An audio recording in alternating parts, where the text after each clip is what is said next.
Hello guys, I am Vishali Kikan from Dopamine और हम लोग डिस्कस कर रहे हैं नेटवर्क एनालिसिस। आज का टॉपिक है बायलेटरल एंड यूनिलेटरल एलिमेंट। देखेंगे दोनों होते क्या है और इन दोनों के बीच का difference. We are starting with the bilateral elements. Bilateral element का एग्जाम्पल बोलूं तो रेजिस्टर, इंडक्टर, कैपेसिटर। अब होते क्या है, ये वो एलिमेंट है जिनका बिहेवियर इंडिपेंडेंट होता है to the direction of current and to the voltage polarity. Voltage polarity कुछ भी हो या फिर डायरेक्शन ऑफ करंट कुछ भी हो, उसके इंडिपेंडेंट रहेगा इन एलिमेंट्स का बिहेवियर।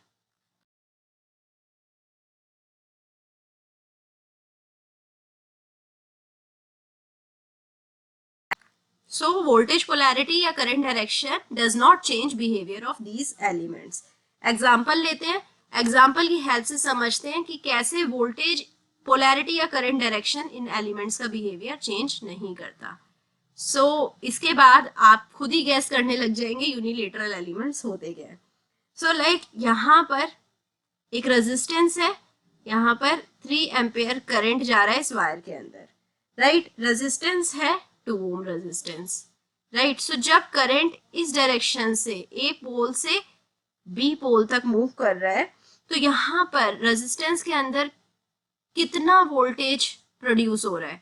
3 एम्पेयर करंट जब 2 ओम रेजिस्टेंस के अंदर जाएगा तो 6 वोल्ट यहाँ पर अगर आप मेजर करेंगे with the help of some measuring device, तो आपको पता लगेगा यहाँ पर जो वोल्टेज प्रोड्यूस हुआ है वो 6 वोल्ट वोल्टेज प्रोड्यूस हुआ है। यहाँ पर पॉजिटिव टर्मिनल है या नेगेटिव टर्मिनल है, राइट। और जो पावर लॉस रहेगा, अगर आप पावर लॉस मेजर करेंगे तो वो 18 वॉट आएगा इस केस में।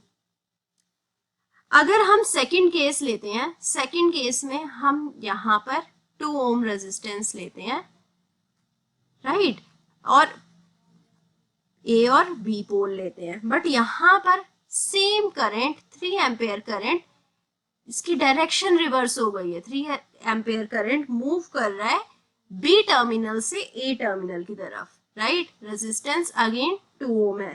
तो जब आप यहाँ पर वोल्टेज मेजर करेंगे वोल्टेज आएगा 6 वोल्ट, राइट। आप देख रहे हैं पोलैरिटी चेंज हो गई है, बट अगर पावर लॉस आप देखेंगे, power loss is again 18 what, right. तो आप देख रहे हैं कि रेजिस्टेंस सेम है, डायरेक्शन ऑफ करंट चेंज हुई, रिवर्स हो गई, तो भी पावर लॉस सेम रह रहा है। दीज टाइप ऑफ एलिमेंट्स जिनका बिहेवियर डायरेक्शन ऑफ करंट या वोल्टेज पोलैरिटी पे डिपेंड नहीं करता है, वो बायलेटरल एलिमेंट्स होते हैं। Now coming to the unilateral elements, इनका एग्जाम्पल है डायोड, राइट। अब डायोड का स्ट्रक्चर समझते हैं। डायोड का रिप्रेजेंटेशन आई होप आप सबको आता होगा, आपने ईडीसी में पढ़ा होगा। So this is the symbol of diode. Again यहाँ पर हमारे पास ए टर्मिनल है, बी टर्मिनल है। अब यहाँ पर जब वोल्टेज यहाँ पर पॉजिटिव दी गई है ए टर्मिनल पे, बी को नेगेटिव टर्मिनल ऑफ वोल्टेज से कनेक्ट करा गया है, तो इस केस में डायोड फॉरवर्ड बायस हो जाता है, क्योंकि डायोड का पी साइड पॉजिटिव टर्मिनल से कनेक्ट है, डायोड का एन साइड नेगेटिव टर्मिनल से कनेक्ट है। ये है डायोड का एन साइड, ये है डायोड का पी साइड। ये हो गया फॉरवर्ड बायसिंग। इस केस में डायोड क्या करता है, कंडक्ट करता है, right. We all know diode इस केस में कंडक्ट करता है, शॉर्ट सर्किट की तरह बिहेव करता है, और आर ऑन अप्रोक्सीमेटेड टू 0, जो इसकी रेजिस्टेंस है वो अप्रोक्सीमेटेड कर दी जाती है 0 से। सेम ही केस लेते हैं, सेम ही डायोड लेते हैं। डायोड को हमने सिमिलर वे में लगा दिया यहाँ पर दोनों टर्मिनल ए और बी के बीच में, राइट। बट यहाँ पर हमने ए पे वोल्टेज की पोलैरिटी दी नेगेटिव और बी पे वोल्टेज की पोलैरिटी दी पॉजिटिव। डायोड का पी टर्मिनल ये है, एन टर्मिनल ये है। इस केस में डायोड क्या हो गया, रिवर्स बायस, क्योंकि डायोड का पी टर्मिनल नेगेटिव पोलैरिटी से कनेक्टेड है बैटरी की, और एन टर्मिनल बैटरी की पॉजिटिव पोलैरिटी से कनेक्टेड है। इस केस में diode will not conduct, does not conduct, right. और इस केस में आर ऑफ हो जाता है, राइट, ओपन सर्किट की तरह बिहेव करता है, और जो इस सर्किट की रेजिस्टेंस है वो इंफिनिटी से अप्रोक्सीमेट की जाती है। सो यहाँ पर यूनिलेटरल डिवाइसेस और भी होते हैं, जैसे बीजेटी भी होता है यूनिलेटरल डिवाइस, मॉसफेट भी यूनिलेटरल डिवाइस ही है, राइट। सो ऐसे बहुत सारे हमारे पास यूनिलेटरल डिवाइसेस हैं। आप कमेंट्स में बताइए कि और कौन से यूनिलेटरल डिवाइसेस आप जानते हैं। सो आप ग्राफिकल एनालिसिस से समझते हैं कि कैसे हम डिफरेंशिएट करेंगे यूनिलेटरल और बायलेटरल डिवाइसेस को। So based upon VI characteristics, how we are going to differentiate these two kinds of elements. So ये हमारा वीआई कैरेक्टरिस्टिक्स है, यहाँ पर हमारा वोल्टेज एक्सिस है, ये हमारा करंट एक्सिस है, राइट। ये हमारा फर्स्ट क्वाड्रेंट है, ये हमारा सेकंड क्वाड्रेंट है, this is the third quadrant and this is fourth quadrant, right. So अब हम वीआई कैरेक्टरिस्टिक्स को ऑब्जर्व करेंगे with the help of these four quadrants, और हम बताएंगे सिर्फ ग्राफ को देखकर कि डिवाइस हमारा, एलिमेंट हमारा यूनिलेटरल है या बायलेटरल है। तो आपको एक चीज ध्यान रखनी है, क्या चीज ध्यान रखनी है आपको, कि अगर हमारा जो वीआई कैरेक्टरिस्टिक्स है वो एसिमेट्रिकल है। सो एसिमेट्रिकल कैरेक्टरिस्टिक्स वाले जो डिवाइसेस होते हैं वो यूनिलेटरल होते हैं, और सिमेट्रिकल कैरेक्टरिस्टिक्स वाले बायलेटरल, राइट। सो इसका मतलब क्या है, मतलब समझते हैं अब। अगर हमारा फर्स्ट क्वाड्रेंट की जो कैरेक्टरिस्टिक्स है वो थर्ड क्वाड्रेंट की कैरेक्टरिस्टिक्स के सेम है, सो विच मीन्स ये सिमेट्रिकल है, सिमेट्रिकल कैरेक्टरिस्टिक्स है, राइट। और इस केस में हम बोलेंगे जो हमारा एलिमेंट है वो बायलेटरल है।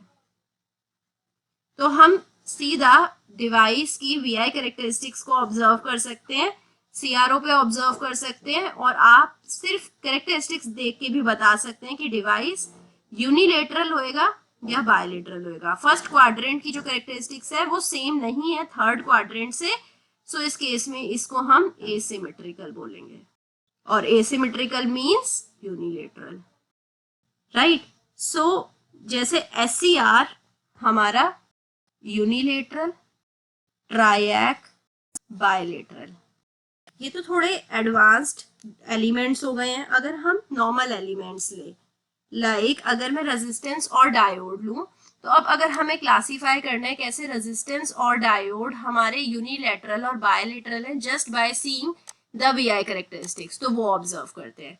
तो अगर हम रेजिस्टेंस के लिए वीआई कैरेक्टरिस्टिक्स बनाते हैं, सो ये है हमारे रेजिस्टेंस के लिए voltage and current. So resistance के लिए जो वीआई कैरेक्टरिस्टिक्स बनता है वो एक स्ट्रेट लाइन बनता है, राइट। ओम्स लॉ को फॉलो करता है, स्ट्रेट लाइन बनता है, राइट। सो आप देख पा रहे हैं ये जो फर्स्ट क्वाड्रेंट है और जो थर्ड क्वाड्रेंट है, राइट, ये एक दूसरे का मिरर इमेज है, राइट। और आई कैन से कि यहाँ पर और यहाँ पर सिमिलर प्रॉपर्टीज है, सो दिस इज बायलेटरल। किसकी कैरेक्टरिस्टिक्स थी ये, रेजिस्टेंस। या आप इसे ऐसे भी ऑब्जर्व कर सकते हैं कि अगर आप थर्ड क्वाड्रेंट को फोल्ड कर कर वापस से फर्स्ट क्वाड्रेंट के ऊपर रखें तो ये जो ग्राफ है आपका छुप जाएगा या नहीं, राइट, ओवरलैप हो जाएगा। सो इस केस में ये बायलेटरल है। डायोड के लिए भी कैरेक्टरिस्टिक्स आपने ईडीसी में पढ़े होंगे। अब डायोड के कैरेक्टरिस्टिक्स देखते हैं, वी और आई कैरेक्टरिस्टिक्स। सो डायोड के फॉरवर्ड बायस में कैरेक्टरिस्टिक्स कुछ ऐसे होते हैं, रिवर्स बायस में कुछ ऐसे होते हैं। तो आप देख पा रहे हैं कि जो फर्स्ट क्वाड्रेंट है वो ओवरलैप नहीं करेगा थर्ड क्वाड्रेंट के साथ अगर इनको फोल्ड किया जाए। सो ये हमारा डायोड का कैरेक्टरिस्टिक्स है, और डायोड कैसे टाइप का एलिमेंट है, यूनिलेटरल। तो अगर आपको कोई भी ग्राफ दिया जाएगा तो now you are in a position to answer कि जो डिवाइस है, एलिमेंट है, वो बायलेटरल है या यूनिलेटरल है, just with the VI characteristics only. Or with the definition also we can find out the device or element is unilateral or bilateral. I hope आपको session पसंद आया होगा। अगर कुछ डाउट है तो कमेंट सेक्शन में जाकर लिख दीजिए। So we are going to meet in the next class जहाँ पर हम एक्टिव और पैसिव एलिमेंट्स डिस्कस करेंगे। Stay tuned for the next class. Till then, bye bye, take care, thank you.